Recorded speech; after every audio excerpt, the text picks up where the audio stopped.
mental health, this stuff takes time. It can get better. It does take practice. And once you have that practice and know what works for you and what doesn't work, you notice changes more. You notice what you could do to make something better. It's an imperfect process that changes over time. And it's sort of like we all have to go, like, I'm a work in progress. I'm a human. I'm working on this and I'm going to continue to work on this, just like I would continue to work on most things in my life.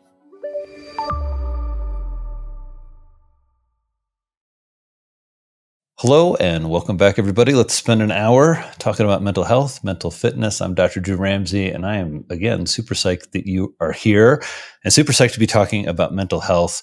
And this one is like a shrink to shrink or a doc to doc in terms of having another psychiatrist and a really special friended psychiatrist on the podcast. We've got Dr. Jessi Gold, and she is the Chief Wellness Officer of University of Tennessee, the health system there.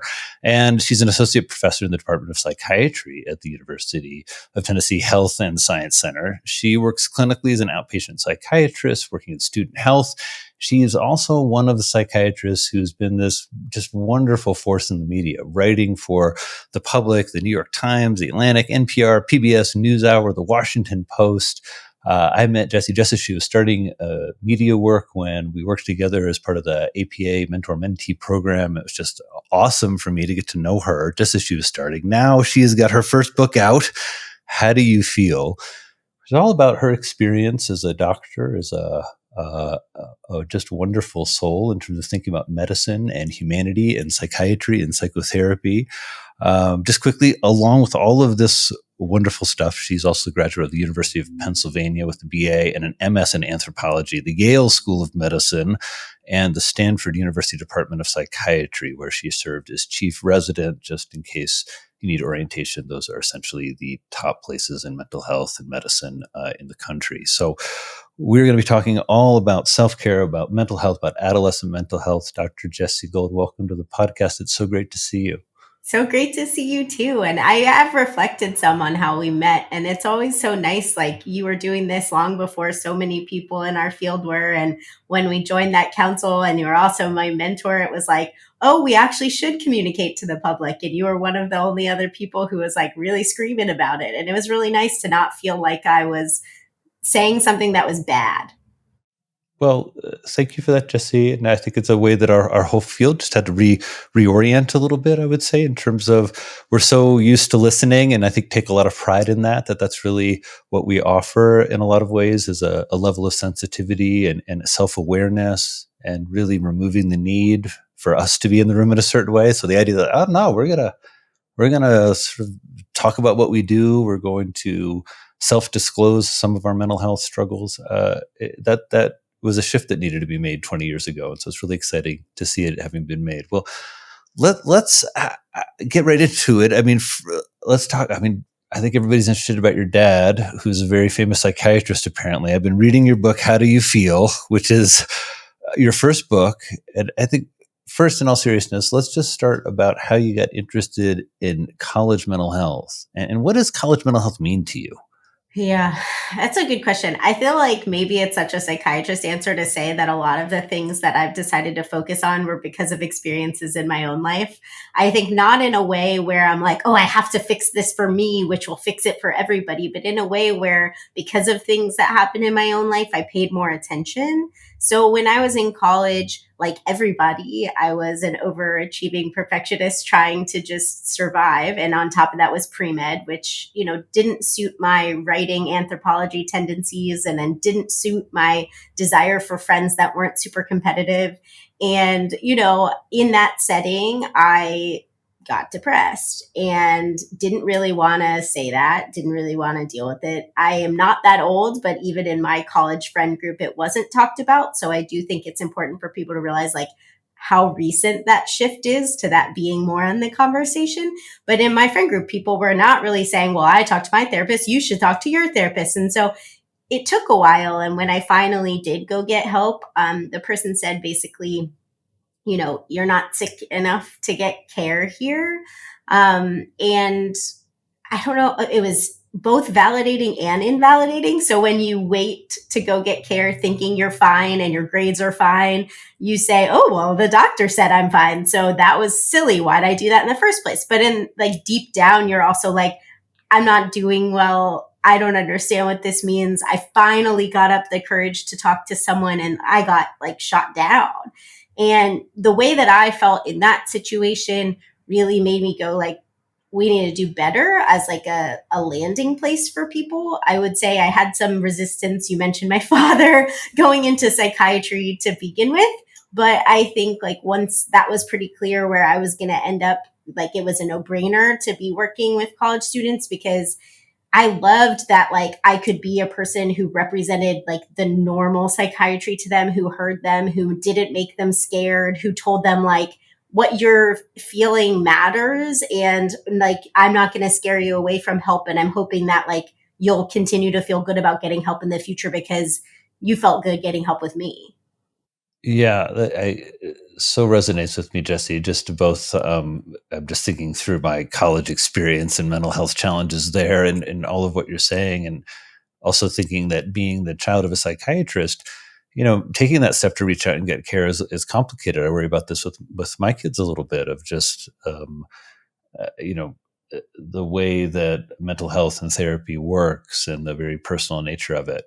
I think that how do we do? Can I just ask, how do you do a better job now? Because I think so many people listening, have a lot of function, but also have a lot of pain.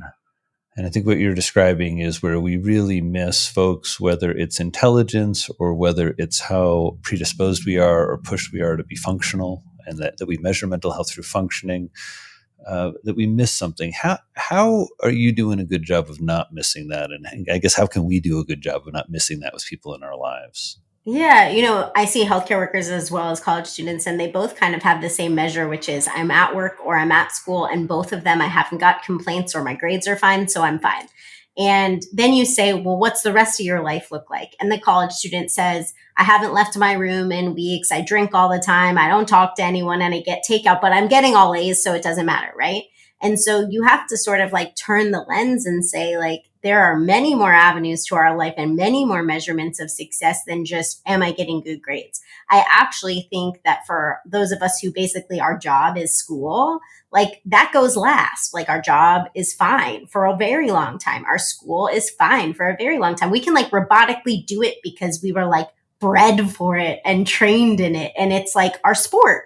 And so when all of a sudden, like the rest of our life is bad, we should be paying attention to that too. So I often will be like, well, tell me more about like what's going on in the rest of your life. Tell me about your sleep. Tell me about your eating. Like, do you even notice that? Because you're so concerned with just grades. And even for me, like sort of as a human and focusing on that, like I don't notice that I'm struggling until later too, because I'm so focused on caring for everybody else and doing my job well. And I can do my job well, but you have to go, but like, how am I doing? Because if you don't notice the subtle things. And the only thing you notice is you're so depressed you can't get out of bed.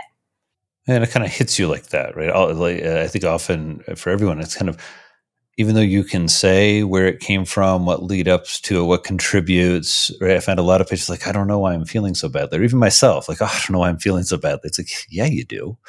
You've got a lot of information about it and a lot you can do about it. Thanks for all of that, Jessi. I want to hear some of the questions that you ask, I guess, because so many of us, whether you're a clinician listening and working with patients, or whether you've got folks in your life, whether they're adolescents or healthcare workers, which there's a lot of folks. Like, how do you get a little bit deeper with them? So, if they're your friend or like a family member, I'm a big believer in normalizing stuff and also starting with some kind of disclosure. And it's because I don't think that we do that right. I think we often go like, I noticed you're not doing any work. Like, what's up with that? And the reaction, like, obviously is either to shut down completely or get defensive. The reaction to that is not going to be, oh, let me tell you why I'm not doing what you want me to be doing. Right. So we need to approach it with like care and understanding and kindness as much as we can. And you have to, if it's your friend and family member, be like, I haven't been sleeping well. What's it been like for you lately? Or, sometimes I remember when I was in college, it was really hard to kind of balance everything. Like, what's that been like for you? Just kind of like these generic things. It doesn't have to be like, hi, I had this mental illness. I took this medication. Now we can talk. just like generic norms of the struggles of daily life, which I don't think we think we're allowed to do from a friend position, but for certainly not from a parenting position where you're like, oh no, I'm not supposed to do that. From patients, I kind of approach it very similarly. I think, of course, if you read anything I write, you know a lot about me, or you follow my social media, you know a lot about me. Not all of my patients have. So within like a patient one-on-one setting, like I'm not going to overly just be like, hey, I'm Jessi, I take antidepressants, I've had depression, here's my story, because it's not helpful in that setting, and I'm really mindful of that. If it makes sense for the conversation, I'll bring it up. Though I often will ask questions about like what people know about mental health, what people know about mental health treatments, like what are their friends talking about, what are they scared about, what did they see on TV, like these things that sort of help you get at resistance that like imply that there's going to be resistance, right? Like I don't enter anything with patients assuming they want to do what I'm going to tell them because psychiatry has a bad reputation and our medicines are imperfect. And it's my job to talk about that with them and to understand where all that resistance is coming from and to work with them on it and not just be like, here's what I say, here you go, and assume they're going to do it, because I wouldn't do it either. Yeah, and I think it's that part where we're both seeing that in medicine, and I think we've been thinking about it for a long time, specifically in psychiatry, of how do we kind of squash this hierarchy a little bit. You know, especially as psychiatrists in therapy, I sit over there in my chair. If it's going to work, you're going to be doing it.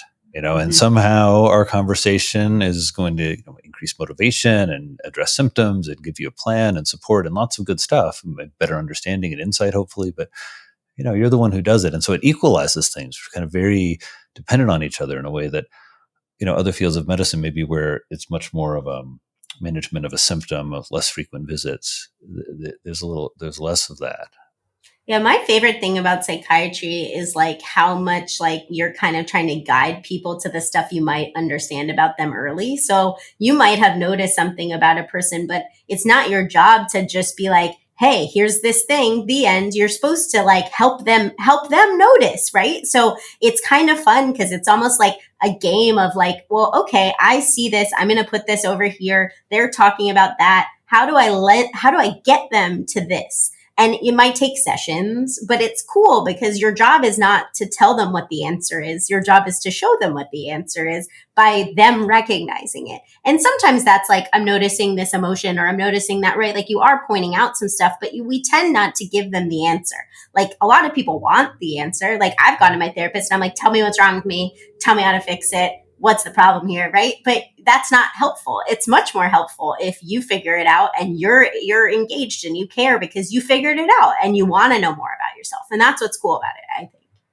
I remember when I've been seeing the same analyst for a long time. And early on, I remember as I was becoming a therapist and getting a little better at it and starting to really see things more clearly and, see things kind of unfold in a way that was very, let's say, gratifying as a therapist. And I was talking about how I was explaining kind of something to a diagnosis and a process to a patient, explaining. And he kind of looked at me and gave me that little, I said, and how's that working? It just is. and exactly what you're saying. I also think there's a meaning that helping people find their path is a very gratifying part of the work. And I also find that part, as you're saying, of seeing things in folks. And then I also see it as a questioning that, being curious of like, it doesn't seem they're aware of this. Like, like one, what am I picking up on? Is that even a thing? And two, like, why not? Like, how not? Like, how's that serving them in some way? Do you feel like when you're in therapy, you learn stuff like from your therapist? Because I think that's one of the cool things, like that maybe, in training they tell you, but you don't really believe, like how much like the things they ask you and the things they push you on about work or in relation to work, or even the things that they model as clinicians that you're kind of like, oh, I see, like that works. Like I could do that. Like I can't wait to do that. For sure. I think my therapist, particularly my current, it's clear in the beginning of, in some ways, like all of us learn that way, that there's something about how you're treated and when you settle into a good treatment and you have a therapeutic experience in the psychotherapy, that it's one of the ways you're most deeply informed. So I think for sure, I remember actually when I first finished at Columbia, it was like September 17th, 2004, I opened To my be private exact. practice, to be exact. And because I took a bunch of time off, so I know the date. And it was, but I remember starting the practice and I wrote out my bills by hand exactly like my adolescent. And it was the same. And so I think we do, of course, model. And then you see yourself evolve, which I think is a really fun part of how, we all do this a little differently. It's a craft. Jessi, I don't want to get too far into this podcast without highlighting your new book. I know I held it up, but how do you feel? It has been a huge effort. It's a first book. It's a very personal book. And you are in psychiatry in a way that you are very open about yourself, which I really think is incredibly brave, and also shows some of the progress of where we are, of many people just being more honest and open. I wanted to hear about your book and how it's going to help us with the mental health epidemic, just to be a little grandiose, because I think it is. Oh, I hope so. That would be, if it only helped one person, I'd be happy. So the book took me about 3.5 years to write, which shouldn't be a surprise to you because you're also a writer. Some of what took a while too was that it was hard stuff for me to kind of work through and write. It's part memoir, part patient narrative. All of the patients are healthcare workers or healthcare worker adjacent. So there's a pre-med in there speaking about college kids, but there's also a nurse and there's also a resident. So it's kind of like the path, but those are all composite patients based on real patients, and really looks at like how hard caring for others is on you and like how hard it is to prioritize yourself in that equation. I think the logical thing is to say, hopefully this changes how we train healthcare workers, how we think about how much our work impacts us. But I also hope that like somebody who goes and sees a healthcare worker could get a better understanding of what our life is like, about the things that we struggle with, why we struggle with it, why some healthcare workers might not be comfortable talking about mental health because they haven't dealt with their own, why, like, their own struggles with perfectionism and like, overachieving and working and burnout and these themes that are in all of our lives. Healthcare is just sort of like this subculture of it. I hope that people can like find themselves in those stories, even if they're not in healthcare, because I think it's a very common struggle. It's just healthcare is this particular space where it kind of magnifies it. And it's a particular space I know well, so I can talk about from my own experiences. I hope it helps people in that way. I talked, my therapist is a major character. Speaking of sort of learning from our therapists, I use a different name, but everything else is the same. How was that for you too in your therapy process? I mean, you must be a real delight to treat, but that's also, well, I'm sure you are. You're fun and verbal and creative and a healer and all that stuff. I mean, everyone's fun to treat, but in particular, I'm wondering how do you guys deal with that? It's so meta. Like only in my job would I ask a million times, like, this is what I'm working on. Is this okay? How do you feel about it? And then sort of the answer would be, but how do you feel about it? Instead of letting me sort of like, let her have feelings. So I brought it up all the time. Like, this is what I'm working on. It's shifted to being more narrative. It's shifted to being more memoir. I think that it makes sense to include therapy. And we had a long conversation about what that means. My therapist said, I didn't ever want to be like a person in the media like you are. However, I understand why it's important for the topic you're talking about and the things that you care about that you show that you get help. And I just so happen to be the person giving you that help. So I'm okay with that. I tried to get my therapist to pick her name and she didn't want to. I tried to get her to read it a lot earlier and she didn't want to read it where she could at all change it. She said, it's your story. Is there something I should be concerned about? I said, no. I said, if anything, you might think it's a little creepy because I like you so much. And she said, it's okay. I won't think it's creepy. And so we've had a lot of conversations about who me? Like, a book all about me and how I'm such a great therapist. Oh, no, I guess that's okay. Well, it feels like funny because I've thought like, okay, well, what would I think if a patient was like, I wrote this whole thing and you're included? I think a part of me, it would be patient dependent because there are ways that that could be not great boundary wise. But I think, the purpose is, as I've told her in a lot of ways, she's a narrative device too. Like there's a reason it's there. The way that we talk about this stuff comes out easier in therapy than it would if you were just sort of reading my journal entries or something. So I think, it's been interesting. It's a hard thing in all this how the richness of a therapeutic experience, which is really hard to capture in language because it's so specific to an individual, where there's a certain word or a phrase or an experience that maybe only the two of you know about. It's a very common thing for therapists. To then try and, we talk about a composite, take some people and put them together, or take a person and this core experience, but shift it enough so it's anonymous. It's a very complicated thing. Does I want to shift just a little bit because we could talk all day about this process. And I just talked to my analyst about how he said, I made a unilateral decision a long time ago. I just never have looked at your content. Not in any way because I don't want to, just because I think this is the best way for me to do my job. That's such an analyst answer. And he said, but I'm wondering whether I should. And to better, not to judge it, but to better kind of understand what you're in the midst of.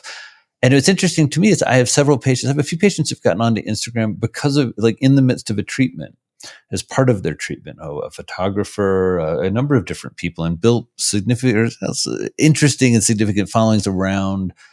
It's just been wonderful. And so I directly see their feed, they see my feed. So it's a very interesting question these days in the midst of therapy. And then also so many of us who get advice, wisdom, morning messages from a social media feed.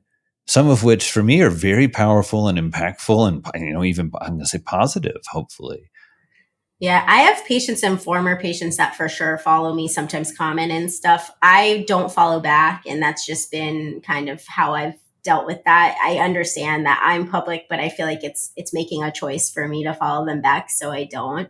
It's such a nuanced conversation in terms of how that works and what that means, and then also the anonymity. What does it mean if your therapist likes your post or doesn't like your post or views your story? I think certainly a lot of people do not want that and would feel a little paranoid. They want us to hear about what they bring in.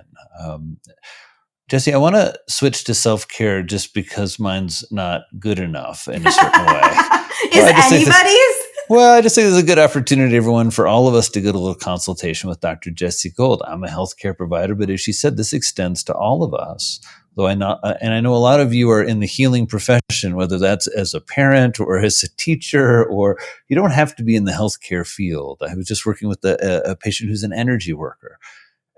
Lots of people think about caregiving and taking care of others, but we struggle with self-care. Right? I was thinking about this. If I have an hour, I want to go take, I can tell you exactly, my brain goes to how can I use that hour to do a better job being a dad and a husband, and to get some things going off of my list to, I know I have some prescriptions to send. I know I have some patients to check on. These are important things, Jessi. Why should I pick myself over this stuff? There's a lot of cultural baggage in that, like the culture of America, the culture of success, the culture of medicine, all the culture of fatherhood, whatever, all of that sort of wraps up and compounds and sort of tells you that taking care of yourself is selfish in some capacity, that you should be spending your time on other things. But I do think, like, when I think about it, it's one that any second you spend on yourself will make you better in all of those settings. So if you could take even 10 minutes. Like, I'm not talking about having to even spend that whole hour doing something for you where you can ground in you, where you can reset for you, where you can recognize you're a person in the equation. You're going to be better at your job. You're going to be better as a father. You're going to be better in your friendships. It just is inevitable, because if you don't, it will compound. And the things that are first to go, as I sort of mentioned, are the other things. So like, you need to check in on that stuff. And it's important. I think we have this belief that whenever we take care of ourselves, it's going to be like this horribly long thing that's going to take all of our time, that is going to be horribly like inconvenient. Most healthcare workers do like something when they're walking the stairs in between patients, something when they gel in and out of rooms, like washing their hands. They don't do like these complete like things every time. Like it would be nice if every day we could whip out a yoga mat and do that. Sometimes we can't. So you need to have little practices that sort of center you and take care of you. You know, my big practice is I go to therapy every week. I have 1 hour every week that is always dedicated to me. And that's one of the good things about having a therapist, because you can't like really get out of it super easily. And it forces you to do that. Like even when she's on vacation or something, I try to still use that hour as like writing her an email or journaling or something that Oh, like so disciplined. You're such a good patient. Everybody hear that? I mean, when you're out of town, keep the process going. It's a very important thing. Everyone, when they come back and they've taken a week or two, we all have the same experience. Wow, it's been so long. Because when you have an active process going, it's such a lively conversation, and it gets fuel every week, sometimes twice a week. So, but so 1 hour a week, Jessi. This is, and going to therapy. Like, okay. What else is on the self-care docket? I go to therapy every week. Okay, so like so far, but what else? I mean, come on, I need you to spruce me up for here. sure. I think this is psychiatry's fault, but maybe it's all mental health professionals' fault. But I think that we've made it seem like self-care is like this prescription, and there are only a couple things you can do, and those couple things Exercise. Are the I need to go appropriate run. thing. Exercise, mindfulness, which you're going to maybe punch me for, and No, you know, take a breath.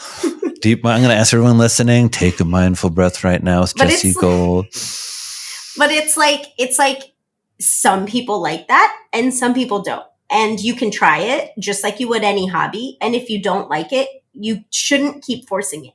Like I've had patients be like, I'm bad at coping. Like, what does that even mean? And that's because we've decided that like coping skills are a prescription where there's some things with evidence and those are the only things that can work. And that's what they hear, or their job only offers mindfulness or yoga or something. And so they think that's what they have to do. Then they try it and they hate it and then they get mad, right? So I think it's important too that you realize like a practice is your practice, and the skills that you do are your skills, right? So I can tell you what I do, sure, but which I will, but I also think it's important that people realize that they should frame it more like hobbies and try things out. So for me, I'm big on socializing. So I need plans. I need friends. That can be a phone call. That can be a dinner. That can be something, but hard week, something to look forward to is always important for me. I journal, but not regularly enough. I wish I did. I'm an anger journaler. My journal is just full of entries where I was mad and wrote them, but that's okay. I definitely do that. On my desk, I love hearing that. I always think about that is a nice observation. I've noticed that too, where I'm a suffering journaler or an angst journaler, where it's like, middle of the night, like, oh, and I've been really intentional recently about wanting to to interrupt some of that loop, to acknowledge that, still do that, let that up, but also to make sure and acknowledge other things. And it's been fun reading through those entries where there's like words and bolds that I've circled of like things that become something more than the anger and the suffering, which I like getting into the journal. I'm just something. Yeah, no, for sure. On my desk, I have like all sorts of extras I can like show you. I have like a bunch of different versions of like stress balls, in part because like you don't see me mess around. Like I can do it down here and you'd have no idea I was doing it. So if work was stressing me out and I was in a Zoom meeting, you'd have no idea that I was like having a hard day. This is such a crazy grand unconscious moment. I had a patient like reach up with his grip master and he's like, I found these again. He's like, whoa. And he wasn't like that, but he was just really into the grip master, a young guy. And he said the same thing, it just really helps me. I'm a fidgety guy. I love to be moving, but I really need to sit. It makes me not just grind my teeth or something when I get mad. Like it also lets me like not ruin my teeth. No, that's really interesting. Do you understand? I mean, it sort of discharges the kind of, let's say, nervous or anxious energy into something, like it goes somewhere. Mm-hmm. Oh, I love that. That's very cool. I usually tell ER docs and stuff like to keep that stuff in their locker or like, in their car for the way home kind of thing too, which can be really helpful. But yeah, I mean, those are I take meds. I've been on meds since college. I'm happy to say that. Yeah, My meds thank haven't you changed. for. I just thank you. I mean, the only person who ever told me they were on meds was my psychopharm supervisor. Told me he took Wellbutrin. Told our whole listserv, he takes Wellbutrin, takes lithium, and I just find it's like these are some of the top psychopharmacologists in New York, right? And I think two of them have self-disclosed. And I've been on that listserv for 20 years. It's really, so thank you for saying that. You want to tell us a little bit about that? Because people have such Sure. strong opinions. It's really interesting because I'm pretty open, but I'm also a big believer on your story's your story. You tell it how you want, who you want, what parts you want. So I don't think you owe anyone anything. But I've always been really open about the therapy component. And I realized like early on in the pandemic that I wasn't open about the meds part because there was this time that people were on Twitter saying like, I'm a healthcare worker and I take this med, or I'm a healthcare worker. And I was watching and I said something about therapy and I was watching and I was like, oh, I'm like actively not saying that I take a medication. Like, what's up with that? And so I brought that to my therapist and she's like, well, first, you don't have to say it. And I was like, I know, but I think there's something there. And we talked a bit about it. And I realized like deep in there, not really like in an obvious way, because I spend all day prescribing to people like me and I say it's normal. I believe it's normal. I don't think that's false. Like, I'm not saying something I don't believe. I'm a very authentic person. But like deep in there was like, the culture of medicine and a lot of other things saying if I'm on meds, someone will think I'm a bad doctor, sicker at some point, like that they'll judge me for it, whatever. All these things that sort of were in there and I had no idea that they're in there. And my therapist said, like, basically, I'm going to tell you something I haven't told anybody, but I just think it's helpful in this conversation. And she's like, does it help to know that I take the same medicine that you take? And does that change change your opinion about me? And I was like, oh my gosh, no, like I like you. It wouldn't change my opinion about you. And she's like, so, and it was like such a perfect use of self-disclosure in a Uh-huh. therapeutic setting, but also just like so poignant for me to go like, well, duh, like it has nothing to do with my skill set. And if people think that that's on them, like that's not on me. And so like I wrote a piece basically thinking about that out loud for InStyle that like, talked about being on meds, but wasn't just like, hey, I'm Jessi, I'm on meds, pat me in the back. It was like, here's this thing that I've been thinking about. And if I stigmatize myself, like literally, why should anyone else not? Because we are in a field that we spend our whole day saying like mental health is health and we believe it. If I have it in there too, like, oh my gosh, everyone does. There's no way that they don't. So I hope people like, for my story, like beyond saying like doctors who take meds or anybody doesn't make them worse at their job. They're in fact probably quite good at their job because they took the time to take care of themselves. But I hope people also go like, maybe I also have some stigma in there. Maybe I also have some barriers that I didn't really think about because I didn't take the time to think about it. And it wasn't huge and it wasn't interfering and whatever, but like it's there because it's there for me and I'm a psychiatrist. So it's there. Yeah, it's certainly there. I think people have so much stigma around them.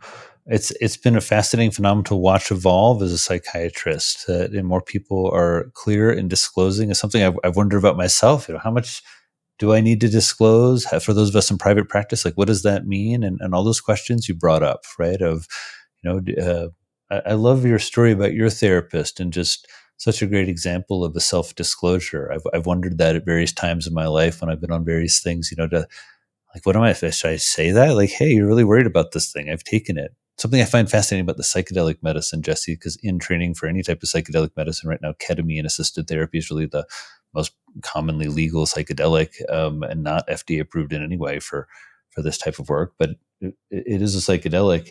And in training, any good psychedelic training, you take the psychedelic.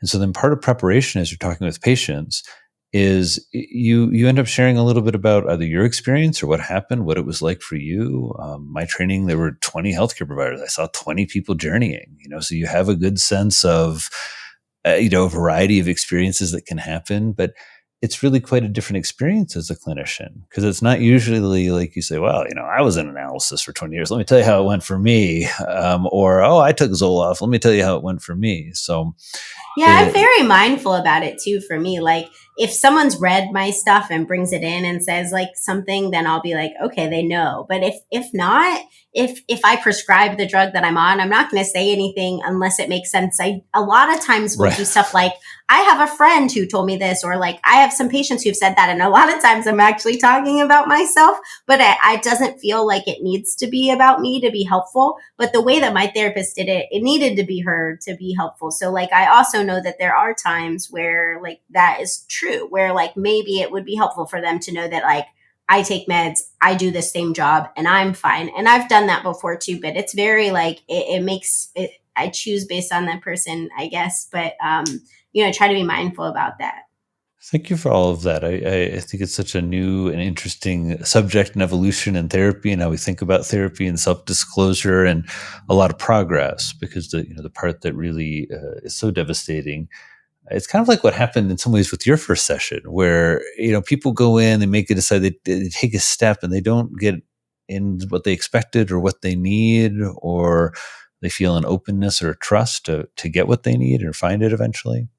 Mm-hmm. Jessi, I want to talk about mental fitness, which is really kind of self-care to me, feels like under this emerging idea of mental fitness. I mean, we have physical fitness, right? We know what to do to take care of our physical health, but we don't kind of wake up and think some of the things you're thinking, right? I'm going to discharge my stress with a stress ball, right? Or I'm going to make a commitment to go to therapy because I know if I don't have that structure, it's going to fall by the wayside.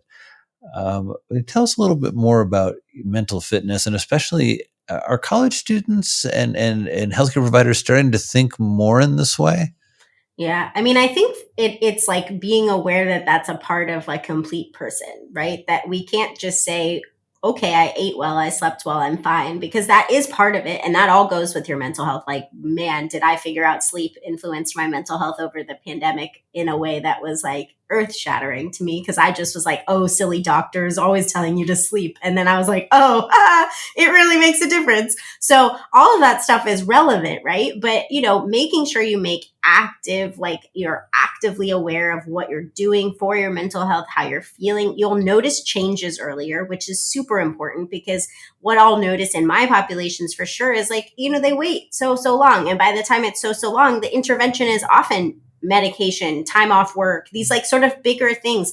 And yeah, biology makes that true, and families make that true. And there's lots of other reasons you might always still get there, but not all of us have to. And so when you have like set up as part of your life, like checking in with yourself, like having a way to fix what you're feeling that makes you feel good, having some time to yourself and whatever works for you, like you actually can catch stuff earlier. You actually won't get mad when someone tells you to do yoga, because it actually will help at that time. If someone tells you to do yoga and you're like a 10 out of 10, you need to take time off work, you might punch them in the face. So it's like there are different interventions for different times. Self-care works, preventatively and also in this very active way. I think people don't appreciate it. It's not like you do yoga and you don't have stress anymor. Right. That would be awesome. When I be like, namaste, it's like, wow, no wonder you guys are relaxed. It's like, no wonder. It would be so awesome. But that you have a place to process, as you were saying, with therapy and with journaling, that without that structure and without the techniques to process some of this stuff, it becomes overwhelming and it doesn't work. You can't, I mean, anyone who's tried to meditate or do yoga when you're in a crisis, or deep breathe is the worst. Like people are like, you're having trouble breathing because you're anxious, breathe. And you're like, I never did this before. What a worse thing to tell me, right? Like you have to, a lot of them also take practice, which I think can stress people out. So like mindfulness, most people probably don't like the first time they do it. So I often say too, like if that's something you might like, you got to give it a couple tries, because the first one is you're not going to feel good at it, and it's not going to feel good. And that's part of it. This is a huge, important point. Everybody listening just needs to take a breath in a moment and actually receive this, because none of us are good at this. I hear this all the time. I do this all the time.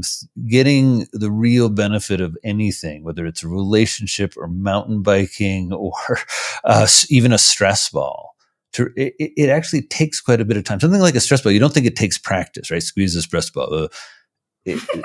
That's not true. There's a lot of nuance in something like a stress ball and incorporating into your life. And as Jessi's noting, one of the things that's cool about mental health, like a cholesterol medicine, you take it, your numbers go down. Hopefully you won't have a heart attack, right? I mean, that's great. But there's not necessarily like, you don't really feel that differently. Maybe a little more secure, that you're doing something preventatively. But with mental health interventions and self-care, when you work at them, they become more powerful. They become more of your routine, but you notice it. I mean, I just had this happen yesterday. I had a tennis lesson. I'm not from a culture that has tennis lessons. So for me, it's very like, I feel like a young boy who's like, well, how did this happen? It's so exciting for me. Really, it is. But it was all about focus. And it was about loosening your grip. And I went into this like weird, wonderful flow state. I felt this discharge of all this stuff. I felt all the things you're saying, more present at home.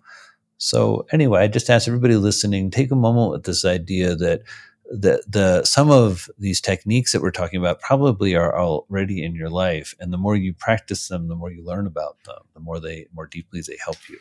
It's the same with therapy, right? Like people really wish like they could go talk to someone in one time and they're like magically better. Like every week, baby. Every week I do that. Don't you do that every week? I do that every week. But the thing is like with therapy too, a lot of times you feel worse before you feel better. And that doesn't feel good for people to hear. But if you've never talked about stuff and then you're talking about stuff, it's taking all of that off the avoidance shelf and putting all those emotions and reactions into your body and your mind and stuff. You're going to have reactions. That's part of it, right? You're supposed to work through them with the person that you're talking to. And so like having the awareness that like mental health, like is, and when you talk about fitness, like this stuff takes time. It can get better. It does take practice. And once you have that practice and know what works for you and what doesn't work, you notice changes more. You notice what you could do to make something better. Of course, like I'd love to tell you I'm perfect at this. I still like look at my schedule and go like, who scheduled all that stuff? And then I realize it's me,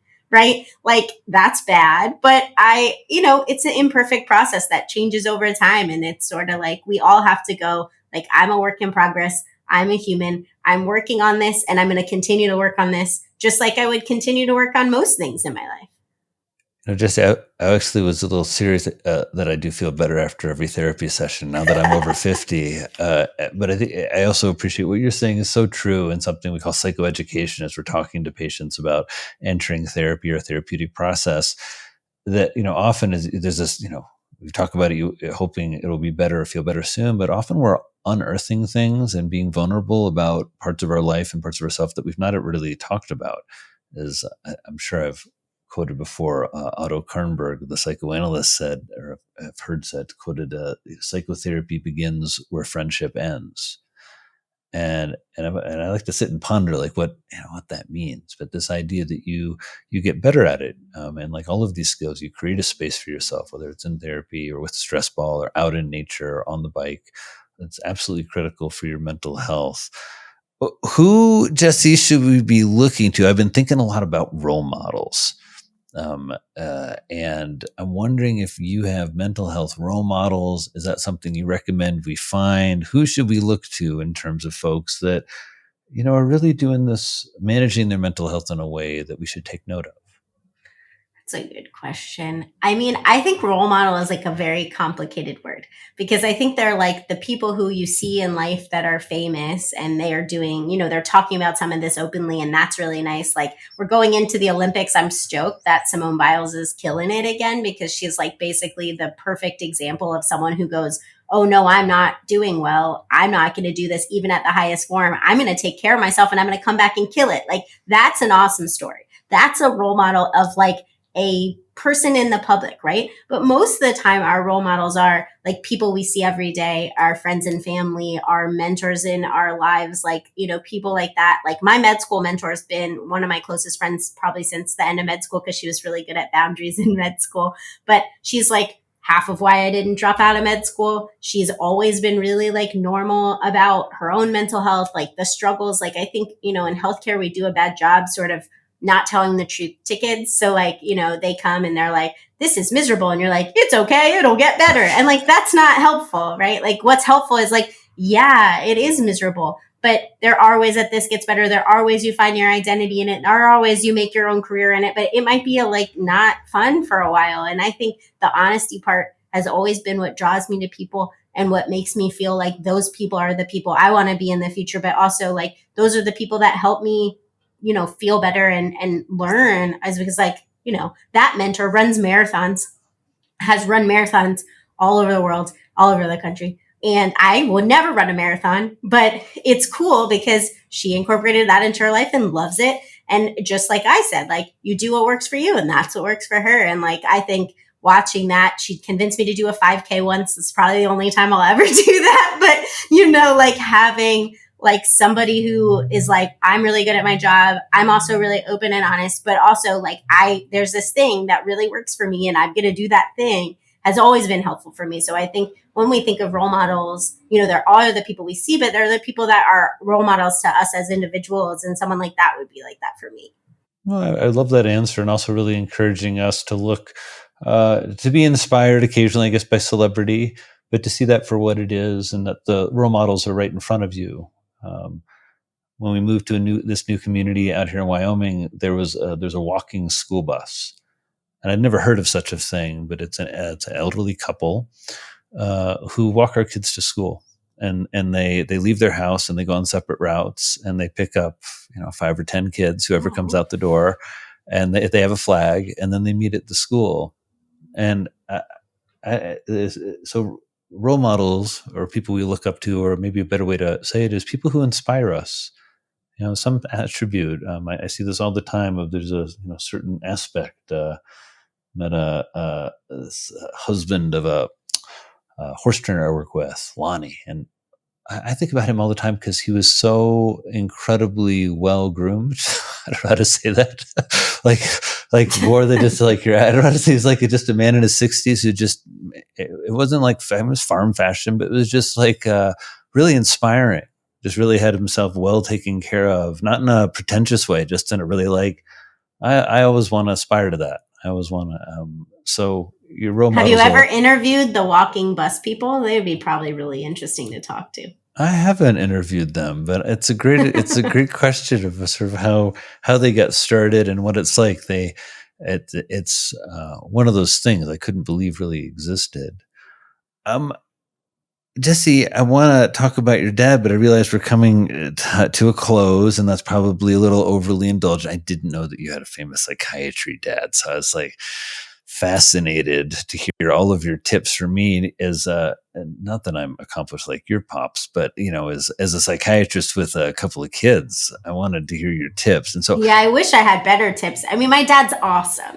He's like, it's the kind of thing I had to learn to sort of be like, do I want to go into a field where if someone hears my last name, they might have an opinion because you want to tell everybody who your dad is? My dad's Mark Gold. He's a psychiatrist who is one of the people who did a lot of the early addiction research. So expert in addiction. He also has done a lot of cool sort of translational research to business and has been doing that for a long time, long before kind of people were looking at psych as a business. And has made some cool patents and inventions and stuff like that. It's a very different model for a career in psychiatry because I didn't really see him see patients. And so he always jokes that I'm an actual psychiatrist and he's not, because he never did what people picture as a psychiatrist. He did it in residency and for a little bit did patients, but it was just not his jam. And I think that was one of the things that for me, too, made psychiatry appealing, because there were people doing different things. Maybe they did a piece of patients, but they always did other stuff. And it was people were interested in that. It wasn't oh, there's this guy and he's writing and that's stupid. It was cool. It also has to do with psychiatry. How do you incorporate it? So it made psychiatry hard to turn off. But, I think my dad, I went to an addiction meeting in med school, and that was the first time I realized that, especially in that niche group of psychiatrists and people, I didn't have a chance. So I was I can't do addiction psychiatry for sure. But it's been really nice as I've gotten older, and I'm giving grand rounds places, he'll tell people I'm there that he knows, and they'll come up and say, your dad told me in an email that you were here. And that's kind of nice, and it feels he can express pride in that way, which is kind. And he'll often say he didn't grow up the psychiatry that he did. It was more biologic because it was the early biology, but it also they didn't talk about themselves. And so he'll always say that's for you, that's not for me. And that's what you learned. And I like that you do that. And you're changing things that way, but I could never have done that because it just wasn't what I was going to do. And I think that that's really nice too. I think having a parent in medicine is common when people go into medicine. It just is like what you see and what you know. I don't think everyone goes into the same field. I think it takes some sort of adjustment to understand that. But I think, in terms of like feeling comfortable getting help and talking about emotions and stuff, like I never really felt bad about that, which is nice. I think that not everybody has that, obviously. And so, like, actually, my parents found me help when that person said no, right? Like I did that on my own. And then my parents, and then I said, I did that on my own. Like, now what? And they found me someone at home when I was home for the summer, and like they helped me with that because they were fine with that. And I think that was a good thing too, for sure, of coming from somebody who was in a mental health profession. Oh yeah, no, it's so wonderful when you see so many families like this now. I speak to so many parents, and just where they're on board, like your folks, of that there is help that's available. It's really a shift that's happened. Maybe not that big of a shift of folks appreciating when you take care of their family members, but just of people being more open and more grateful, and promoting it more. It's this fun thing to kind of celebrate and be proud of with patients, so that they really they take it seriously and they do a good job of taking care of their family in this way. I think a lot too about how many people like in our field came from a dad who was in our field that are famous. So like there's like Anna Freud from Sigmund Freud, and then there's like Judith Beck from Aaron Beck. And so I'm like, maybe there's something to that. Like, I think a lot about that. Like, I don't know what that is, but I think that there's something to that. Just saying. I'm an observer. I've paid attention. Well, Jessi, someday I'll let you know the full depths of your observations, but I would agree with you. Everyone, thank you for spending time with us. As always, I'm going to ask you something at the end of this, which is that you do something with it. And as Jessi has noted, it doesn't have to be something big. That your mental health, your next step in your mental health doesn't have to be a huge step or a well-planned, enormous step. It could be a stress ball. It could be calling a friend like Jessi does. It could be the reminder we got today that we really all struggle with prioritizing self-care, that all of us end up in some way in our lives being caregivers, and often prioritizing that more than we prioritize those restorative times when we get to be with ourselves, to explore our minds, to soothe our minds. And so please take something from this conversation. That's always my request, and do something with it for yourself. I really hope you will also take one other action, which is please check out Dr. Jessi Gold. She's on Instagram. She's got this wonderful book, How Do You Feel? It's a really personal memoir. And Jessi is one of these psychiatrists I really love speaking to, because she's in the trenches. She's doing the work. She's meeting with college students and graduate students and residents. Jessi, it's really meaningful for me as someone who started to struggle with my mood, my mental health in medical school. It was the first time I saw Dr. Rodney Deaton, who I think actually ended up in Tennessee. So if Rodney is in your healthcare system, I'll look out for him. I will see more signs of the grand unconscious at work. But it's just really meaningful to me to know you, to have known you early in your career, to hold your book, but also to know that everybody at the University of Tennessee healthcare system, if they're struggling with their mental health, they're going to end up seeing you or someone on your team. And I just think that around the country, we have more and more folks who are focused on this, and it's a real treat to. Thinking about some of the folks I've worked with over the years who've really focused on college mental health. And so many of you are out there taking care of our students when they're out in colleges and boarding schools. And so thank you for that. And it's a treat to see you and all of your success. The Chief Wellness Officer, everyone, of the University of Tennessee. Keep them well, keep them healthy. I will do my best. I'm sure you'll be back on here in the future. Everyone, thank you so much for your time. We'll see you all down the road. Have a great day.